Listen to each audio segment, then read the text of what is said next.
Also going to be speaking to some of our special guests that are here today. The Desert Concorso has attracted some of the most important people in the car business and hobby and industry. And one of them is a very, very, very special man, and that is Mr. Bill Krause. One of the most winning race car drivers in a period of time when sports car racing was a really scary thing, wasn't it, Mr. Krause? Well, it was scary, especially if you were upside down.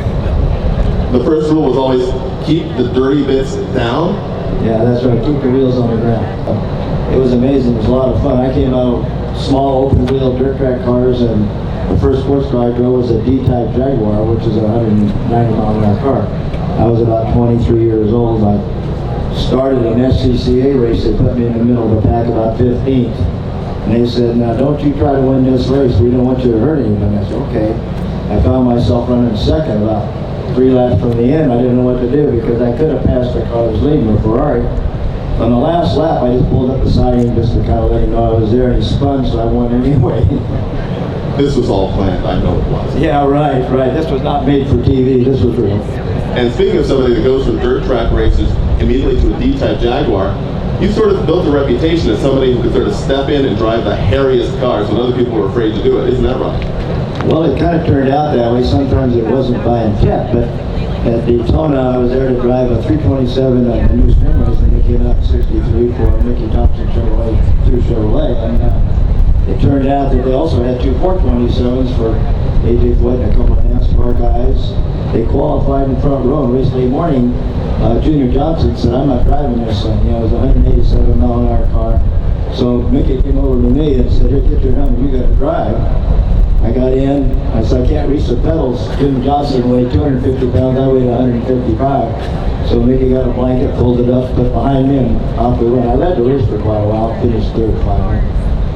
Ladies and gentlemen, this is why when you look at some of these old cars, you see the footage of these races.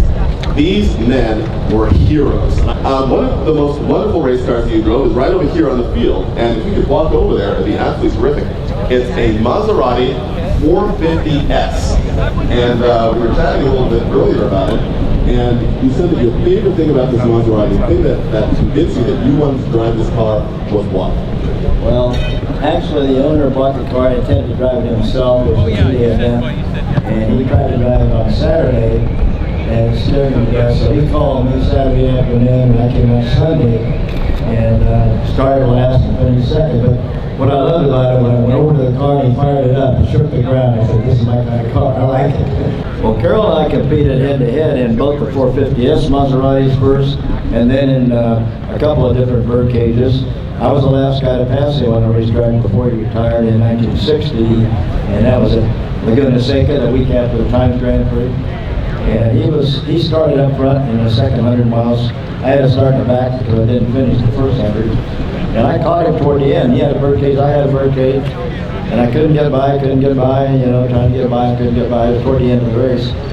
Finally I got by, and he followed me for a little bit, and then he disappeared from the mirror. And when he hired me to drive for him, I said, "What happened when you disappeared?" I didn't know he had a heart problem at the time. He said, "Well, Billy, my heart started hurting. I had to get a nitroglycerin pill out of my pocket. When I looked up, you were gone." I think it's one of the things that we don't also think about today, when we're so used to very, very high technology in tires and suspension development, that these cars were not meant to be driven around corners. You really had to drift them around corners quite a bit, yes?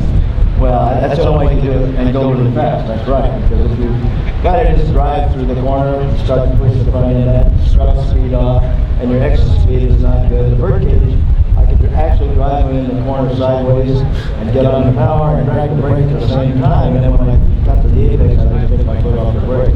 I went all over the U.S. and I had an opportunity, a couple opportunities to go to Europe. I turned down a Formula One opportunity because I just started a little business and I couldn't see how that was going to work being in there and Vince being here. So that probably was a mistake, but and I maybe make a few decisions you regret later in life, but it worked out okay. Well, you gave us a lot of great racing, Mr. Billy Krause, and I was just chatting with you earlier about this video series that I saw that I owned years ago, but if anyone should look for old video or photographs of this man racing, and it is absolutely amazing to see, an absolute genius on the racetrack and a maestro of the racing car. Thank you so much for being with us today, Bill. Well, I would have, if I'd known you were going to be that gracious, I'd been here earlier. Thank you so much. All right, thank you. Very nice. No five-point restraints back then, huh? No, we didn't have. I had a side harness in the Birdcage, but I don't think I had any more. You're more of a style person. How did I see? Maybe you had a seat row. Probably. Yeah, I'm a bigger guy than you. Yeah, Cool. I used to have to work out with those springs to steer them. Right. Yeah. They steer hard when you get it. I know. It pushes like When crazy. you get it in the corner, it loads up. It sure feels big now, compared to. You look small in there. Yeah, well, I am. I drove one that was actually the initial mule car, the prototype car for Fangio to test. And then he improved them a little bit, and they sold that when it came to the United States. But it was a little more crude, although it was a beautiful car. I mean, the natural lines of it looks like a race car, doesn't it? Today here at the first annual Desert Concorso.